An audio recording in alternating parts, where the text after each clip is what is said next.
Hello everyone, today we are going to make anti-aging gel.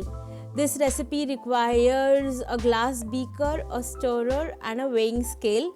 You will get all these on Amazon. The links for buying this product is in the description box below. Please feel free. First we will start with 37.5 grams of distilled water. Next we will be adding allantoin, 0.25 grams. Allantoin is great for skin. I would always suggest mix distilled water with allantoin and put it in a microwave or on a double boiler for some time so that it gets mixed in very nicely. You can see now how clear the water is. After this I am going to add niacinamide. Niacinamide around 0.25 grams. Now this is again a skin friendly ingredient. You can find everything about allantoin and niacinamide in the compendium section of my blog post. Please go ahead and check dunvalleygreens.com. Next I am going to use cucumber extract. This is a water soluble extract. This was a gift from Atheon and I highly recommend it extract for making gels. It's amazing.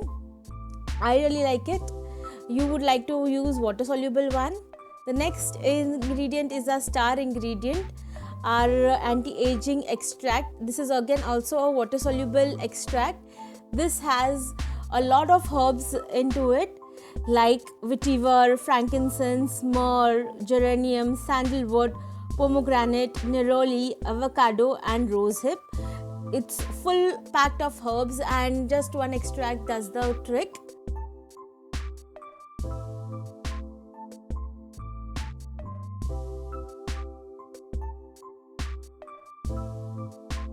Next I am going to use dimethicone, around 1% of dimethicone, that's 0.5 grams. Next is our silk protein, again 1%, that's 0.5 grams of silk protein. Next I am going to use glycerine at around 5%. That I will you can find all the recipes in the blog post, the total in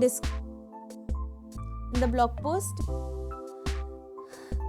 Glycerine around 2.5 grams. Next is our gelling agent. I am using Solagum AX. Everything about Solagum AX is again in my compendium section of dunvalleygreens.com. Please go and have a look. I'll put a link in the description box below. This is an amazing gelling agent. You will not look for anything else once you start using it. I am greatly thankful to Dr. Gauri who has provided me with this gelling agent. Now I'll just easily mix it out and allow it to set for some time.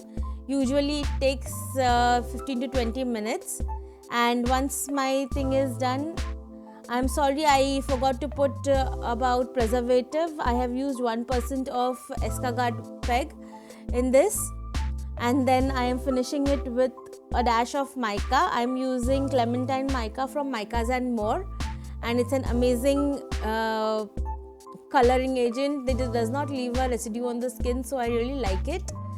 You will find the whole recipe on my blog post. Please go and have a look again. I'm just to make sure everything is mixed in properly, I am using this frother or a mixer. This is small handy tool which really comes in, it really works for me for small batches. I will put a description box from where did I get it. I think I got this from Amazon also. So yeah, there it is. Our gel is ready. Now the next part is about packaging. I am going to package it in a frosted glass jar. This is a glass This glass jar is very nice. It squirts very easily and not too much, not too little, just enough which I require for my face. I think 2 spritz is enough for me, for my face.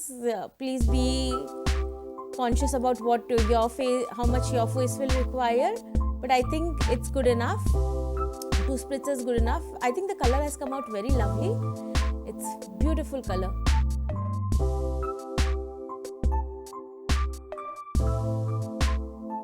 Okay, so now I'll just cap it off and I'll show you how the consistency looks like. It's really nice. It does not leave a film on your eye like how aloe vera gel or any other gelling agent does. It just lightly